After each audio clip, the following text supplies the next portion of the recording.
Hi, so we're going to be looking at doing the Romanian chair, which is this piece of apparatus here. And it's specifically set up for strengthening the lower back. So we're going to look at an isometric hold. So what that means is that we're just going to hold our body stiff and allow the low back muscles to get used to that position as well as the core. Now we're going to do a little bit of progressions with this. So we're going to start at sort of easier and work our way down. And one of the ways we can do that is in our setup. So with the setup here, we want the cushion that when I'm positioned, my feet in here, that the cushion is higher than my waistline. That way, it'll take a lot more loading from the back. And then secondly, we're going to use the handles. So we're just going to get used to being in this position, flexing our core, and you can change between releasing a little tension in the hands to putting more tension in the arms. So the more I have load in my arms, the less pressure there will be on my back. And that can really, just pulsing between those two, can be how we start out and doing maybe 10, 12 pulses like that.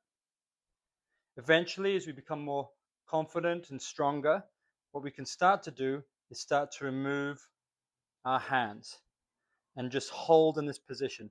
We're not looking to extend the spine, we're looking to hold it in that position. So this is spinal flexion.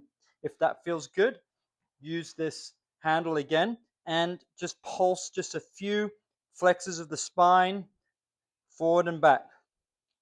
As we come up, also don't forget to engage the glutes and also the posterior part of the legs, the hamstrings. Even might feel this in the calf muscles as you're coming up.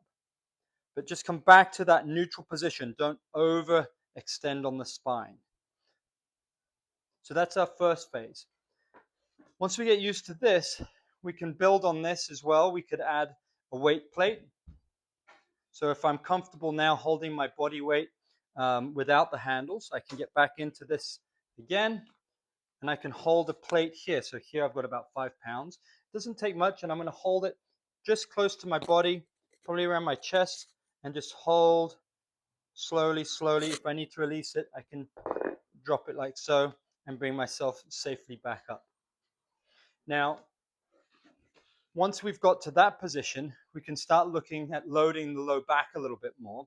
And where we can do this is all machines, even though they're different, they'll all have the same adjustable setup where you can release and you can bring the cushion lower down. So now instead of being supported from up here, I can bring the cushion down lower, and now I have to support a lot more of my low back with my low back muscles and my core. Again, getting into it safely, holding the handles, adjusting, and then just starting again, getting used to now this stronger position, taking a lot of the body weight in the arms and just pulsing between those two. Again, you can even experiment with what it feels like to push back up and down until eventually we get comfortable where we don't need our hands, and even maybe starting to bend down. The end point could be where we're going all the way down and all the way up, remembering to use that posterior chain. And then the next level, again, we're always looking to see how we can progress, because as we progress and overload it, we get stronger. We can use a plate, hold that close to us, and just hold that in a static position. Or eventually, we can be using that in a more dynamic situation like that. So those are the progressions that we can look at for strengthening our low back and our posterior chain and our hamstrings using the Romanian chair.